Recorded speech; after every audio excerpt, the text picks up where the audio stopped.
The Minnesota Twins have a pretty interesting history. They're a pretty interesting organization in a sense where they don't jump out as a franchise with star players to the extent others do. Obviously, they've had some awesome players like Kirby Puckett, Rod Carew, Jim Cott, Torrey Hunter. Fun fact, but the only player to ever appear on the cover of the video game MLB The Show twice, it's a Minnesota Twin, Joe Mauer. He was on in back-to-back years.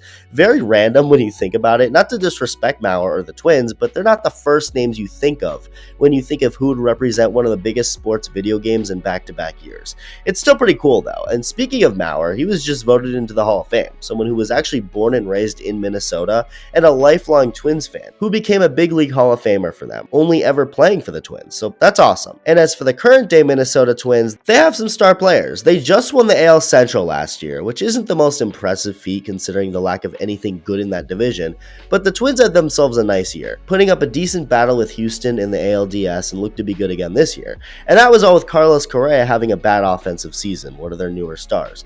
Correa has been in Minnesota for a couple of years now. He signed a short-term high annual salary deal before 2022, opted out after 2022, got blue-balled by the Giants and Mets before having to settle back with the Twins for 2023 and beyond. There's no opt-outs this time, so Correa will be a Twin for the long haul, but not the long haul he was teased with by the Giants and Mets, which was 13 and 12 years. That's insane. So the Twins definitely got the better end of this by the end to get Correa locked up, but to also not have the deal end when he's 57 years old. It's a 6-year deal. So Correa was not good in the first year of his new contract. Hopefully his bat wakes up for 2024. They have other solid pieces for the lineup, but there's someone specific I want to point out, because this someone specific genuinely can bring this Twins lineup from pretty good to great. His potential is that high, and that's Byron Buxton. Quick message by Byron Buxton himself actually, and he wants me to tell you that this video is brought to you by me, literally me. I want to take a second to plug my new podcast that's launching soon called 2 Balls, 1 Bat with my friends Internet Hall of Fame and Duke, the second coming of John Cena. Go subscribe to us on YouTube and follow us on Instagram. I have the links in the description and in the comments. I'm really looking forward to this. It's going to be a lot of fun, so stay tuned. Anyway, from the moment he entered the MLB draft, Byron Buxton had high expectations, being rated as the best prospect in the 2012 draft, being looked at as a big 5-tool player. The Twins were beyond terrible at the time, getting the opportunity of a top pick, and selected Buxton second overall. And by 2013, the hype was showing. Buxton was fantastic in his first full crack at professional baseball, hitting over .330 with an on-base percentage over .420 in 125 games played between Class A and Class A Advanced, being named the Midwest League Most Valuable Player, while also winning Baseball America's Minor League Player of the Year award and Topps' Minor League Player of the Year award, getting invited to big league spring training with the Twins, even though he was projected to begin the season in Double-A. But then he hurt his wrist diving for a fly ball, feeling sore there when he swung a bat even though there was no structural damage to that wrist. This was just the beginning and a foreshadowing of an unfortunate continuous trend throughout Byron Buxton's career. He wouldn't be back playing until May, only to re-injure his wrist 5 days later, playing a bit in August before colliding with a teammate in the outfield, having to be taken to the hospital where he was diagnosed with a concussion, getting shut down for the rest of the year when he only played 31 games. Rough year, obviously, yet despite all of that, Buxton was still ranked a top prospect heading into the 2015 season, where he'd begin in Double-A and eventually make his big league debut, but after his first 10 games, Buxton sprained his thumb, getting put on the injured list and coming back to play in August in Triple-A before coming back in the big leagues and finishing the year with the Twins shortly after. His first test at the big league level wasn't very good in the 46 games he played, but growing pains are to be expected, especially when actual pains were going on in Buxton's body with the injuries. So 2016 comes around, and this time without question, Buxton is the team's starting center fielder to begin, but was quickly sent down to Triple-A for how bad he was hitting. His batting average was .157 and he was striking out more than half the time, but he was brought back up in the middle of the season, playing most of the games down the stretch, and he played a lot better. Nothing special hitting wise necessarily, but still a lot better than what was before, to go along with his insane speed that led all of Major League Baseball. So he continued as the starting center fielder for 2017, and 2017 finally ended up being a year that lacked much time of Buxton off the field.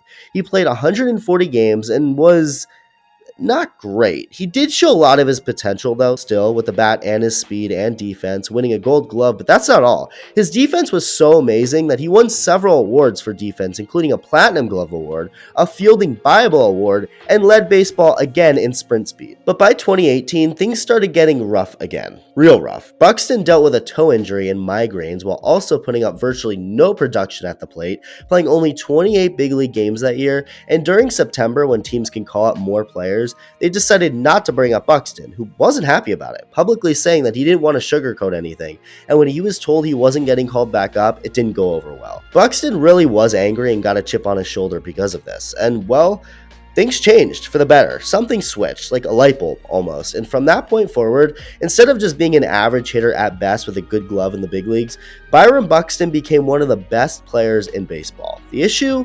There's one thing that didn't change: his injuries. Buxton balled out in 2019, putting up the best overall hitting stats of his career up until that point, but still dealt with concussion symptoms and wrist injuries that kept him off the field at times, and then he collided into a wall and hurt his shoulder. The Twins were amazing that year, but Buxton was only able to play just over half the games, missing some more games in the shortened 2020 season because of that shoulder, but 2020 was the start of the rise in Buxton's power at the plate. Despite him only playing 39 games in 2020, he hit 13 home runs. The year before, in 2019, he hit 10 home runs, but in 87 games. So Buxton was clearly finding his power stroke more, hitting them at a higher rate than ever before, and that only proved to be more the case in 2021, a year where he won Player of the Month for April after hitting .426 with 8 home runs in 18 games. He really was becoming the complete five-tool player the Twins drafted, hitting for average, power, had speed, played amazing defense and center. I mean, he did it all.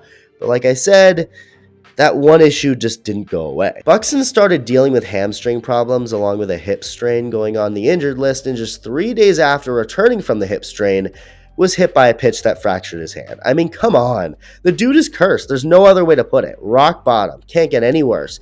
Which is why, despite the injuries and Buxton only ending up to be able to play 61 games in 2021, the Twins signed Buxton to a contract extension. 7 years worth $100 million. But just moving forward, they were going to have to make him the DH. So he was the DH now. Byron Buxton was the second overall pick in the 2012 draft, like I mentioned earlier. So who was picked first ahead of Buxton that year? The new big signing the Twins then added 10 years later, Carlos Correa, something that then formed into what I believe to be a contender for one of the top bromances in baseball. Unfortunately, Correa didn't magically make Buxton healthier, although I don't know why anyone would think Correa, of all people, would have that power, considering he doesn't have the greatest history of staying on the field all the time either. Hey, maybe that's why they're such good friends. Anyway, Buxton did play more games in 2022, but it was only about 30 more games, and he ended up getting season-ending surgery on his right knee. 2023, deja vu, because Buxton would play just about the same amount of games and get surgery again on that same knee. As for 2024, fingers crossed, but Buxton looks happier, said himself that he's happier, and feels 100% now, rather than the last couple of years where he woke up feeling like there was a knife in his knee every morning. That's what he said. That does not sound fun. But what that tells me is the insane potential Buxton continues to have. Despite his knee basically being non-existent last year, he still hit 17 home runs, and the year before that, he hit 28 home runs, both years where he played just about half the season. Imagine a fully healthy season of Byron Buxton. Well, we've been imagining that for years now. And I'm just as eager as ever to see it now, knowing what he's capable of doing, especially with the power that he's really figured out. He didn't have many home runs in the beginning of his career, and now in the last couple of years, he's hitting more than ever in half of a season's worth of games with a bad knee. So it's good to hear Buxton feels 100% and good to go, ready to go in center field and everything, but you still have to cross your fingers. The baseball gods have it out for him for some reason. Or maybe it isn't the baseball gods, but there's some kind of curse on him. I mean, this is insane. Just recently, Buxton was scratched from the Twins lineup because of back tightness. Now, it's nothing serious. It was mostly just a precautionary move by a team that's been treating him like he's made of duct tape to begin with this spring. But overall, as far as the spring has gone, Buxton's been raking. He's hitting over 300, has a homer, 2 triples. He looks real good. Yes, it's spring training, who cares? But from what Buxton's shown the last few years as a whole, when he's on the field, he can really be incredible, and if he stays on the field in 2024, this Twins lineup can be real dangerous.